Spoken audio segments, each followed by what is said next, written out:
Agression sexuelle. Nous en venons aux explications de vote sur la proposition de loi. Pour le groupe UDI, la parole est à monsieur Philippe Vigier, je l'appelle, et pour ceux d'entre vous qui doivent sortir, vous sortez, afin de permettre à l'orateur d'intervenir dans les meilleures conditions possibles.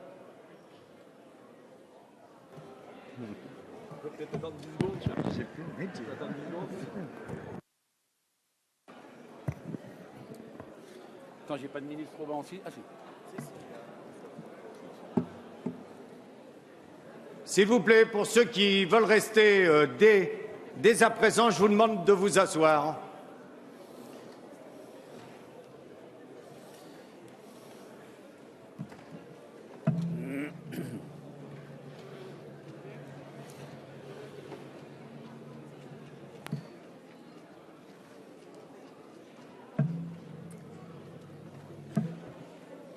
Allez, je vous demande de sortir rapidement maintenant, s'il vous plaît.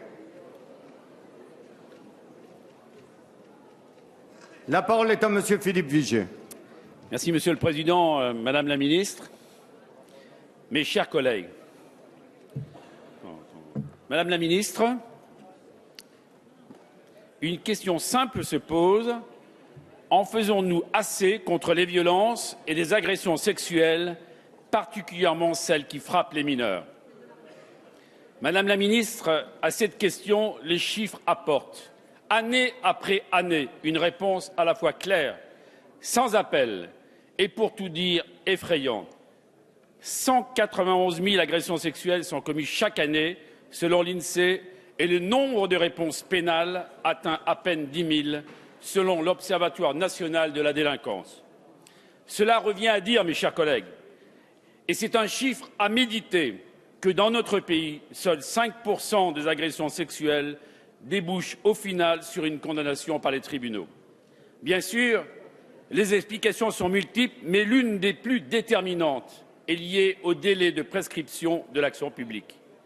Des délais déjà dérogatoires au droit commun privent encore trop de victimes de la possibilité d'obtenir justice, notamment lorsqu'elles ont été frappées par ce que l'on nomme une amnésie traumatique, c'est-à-dire une amnésie qui empêche la victime d'avoir conscience des faits subis et qui ne se dissipe parfois que plusieurs décennies après l'agression, trop tard donc aux yeux du Code des procédures pénales.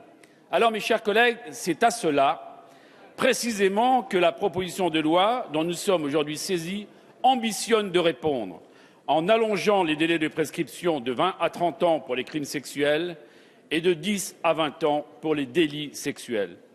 À cette occasion, je tiens à saluer le travail formidable réalisé par les sénatrices Muguette-Dini et Chantal Jouanneau. Et je rappelle que ce texte a été adopté au Sénat par la droite, par le centre et par le Parti socialiste. Mais également le travail fait par notre collègue Sonia Lagarde, qui a porté ce texte ici même, jeudi dernier, devant notre Assemblée.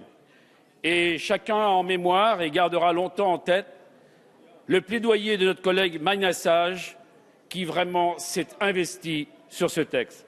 À cette initiative, qui pouvait et qui peut faire encore consensus entre nous, toutes sortes d'arguments ont été opposés, avec plus ou moins de bonne foi.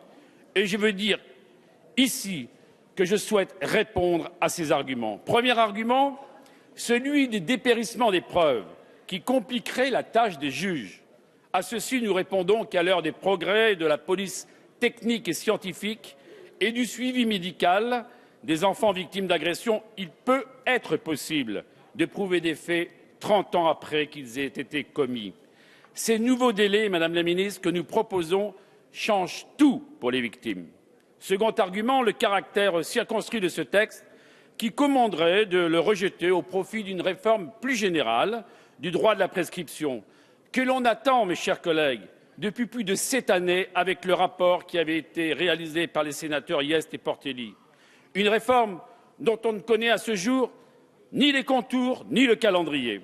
Et c'est pourtant précisément la force de cette proposition de loi que d'apporter à un problème précis et identifié à la fois une réponse simple, une réponse concrète, immédiate, qui ne constitue pas une révolution, mais une simple évolution du régime actuel, une proposition qui est en rien incompatible avec une réforme de plus grande ampleur. Troisième argument, enfin, la prétendue fragilité constitutionnelle de cette proposition. Un tel postulat ignore, balaye d'un revers de main, le travail réalisé par le Sénat en liaison avec le gouvernement pour sécuriser ce texte et oublie tout ce qui est plus grave, que les parlementaires ont la possibilité en amont de saisir le Conseil constitutionnel pour vérifier de la conformité juridique du texte en question. Alors, mes chers collègues, sur une telle question, il n'y a pas de gauche, il n'y a pas de droite. Il n'y a pas de majorité, il n'y a pas d'opposition. Il n'y a que des consciences individuelles et ces consciences doivent se réveiller. Et ces consciences doivent s'exprimer et marquer que la volonté de lutter contre les violences faites aux femmes, c'est quelque chose qui doit tous nous rassembler. Si nous ne votions pas cette PPL cet après-midi, quel mauvais signal!